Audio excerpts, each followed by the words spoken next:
പിന്നെ എറണാകുളത്ത് ലുലു ഗ്രൂപ്പിന് വേണ്ടി ഒരു കോമ്പൗണ്ട് വാൾ ചെയ്യണം. അതിന്റെ കൺസൾട്ടന്റ് ടാറ്റ ഗ്രൂപ്പാണ്.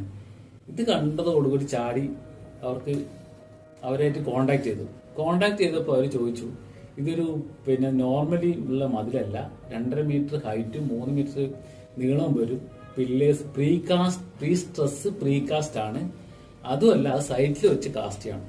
അപ്പൊ എനിക്ക് പറ്റിയ ഒരു സാധനം അവിടെ കിട്ടി. സൈറ്റിൽ കാസ്റ്റ് ചെയ്യണം എന്നുള്ള ഒരു ആഗ്രഹം ഉണ്ടായിരുന്നു, അതിന് പറ്റിയ സാധനം കിട്ടി. അടുത്ത ഒരു വെല്ലുവിളി എന്ന് വെച്ചാൽ ഇവര് പറഞ്ഞൊരു പാറ്റേൺ ഒരു 1 സൈഡ് ചെയ്യാൻ പറ്റുമെന്ന് ചോദിച്ചു. ഞാൻ ഓക്കെ പറഞ്ഞു, കാരണം എനിക്ക് അങ്ങനെ കോൺഫിഡൻസ് ഇല്ലായിരുന്നു.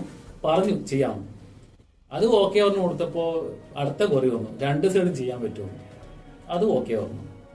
അത് ഓക്കെ പറഞ്ഞു കഴിഞ്ഞപ്പോ അടുത്ത കൊറി പില്ലറിലെ ഡിസൈൻ വേണം ചെയ്യാൻ പറ്റുമോ, അതും ഓക്കെ എന്ന് പറഞ്ഞു. കാരണം അന്ന് എന്ത് ചെയ്യാമെന്ന് അറിയുന്നില്ല, ഓക്കെ പറഞ്ഞു.